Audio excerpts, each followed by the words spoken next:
The penultimate day of the regular season in the Cape Cod League, coming to you here from Eldridge Park in Orleans. Welcome into Pregame Tomahawk Talk. I'm Adam Gacken alongside Sean Brennan.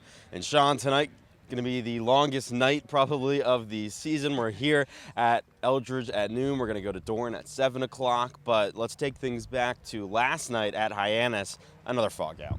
Yeah, and another long night. You talk about tonight being a long one. It was a long one, 8 innings or 7 and a third, and then the fog rolls in, and it was an interesting game. Bourne came out firing.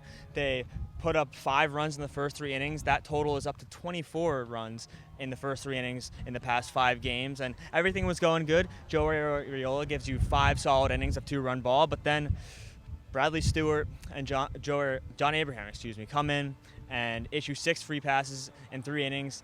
It's a 6-6 game, and then in the top of the 8th, Bourne has runners on second and third. Camden Kojal down 0-2 in his count, and they decide to call the game due to fog.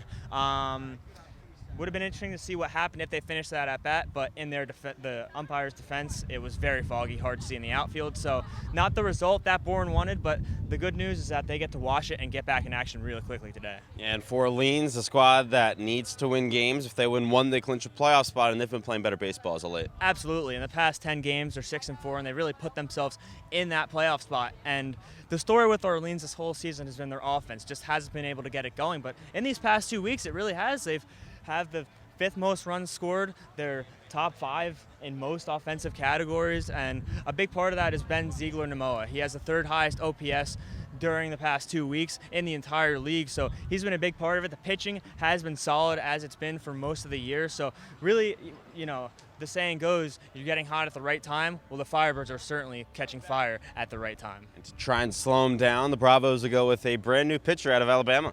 Yeah, Jonathan Stevens was a freshman this year with the Crimson Tide, did not pitch, but he does have summer ball experience. He was in the Cal Ripken League with the Bethesda Big Train. He actually won a championship, closed out the final 2 innings of Game 1. He was very dominant during the regular season, so he was a reliever in the Cal Ripken League. He's starting today, so we'll see how he can kind of flip a switch and start the game today. Yeah, it should be interesting, and he's facing a guy who actually used to play at one of the home fields of a Cal Ripken League team in George Washington for Orleans. Yeah, Michael Fultz Jr., he's been very solid. 5 starts, 8 appearances, has a solid ERA. The strikeout stuff isn't overwhelming, but he can get through innings.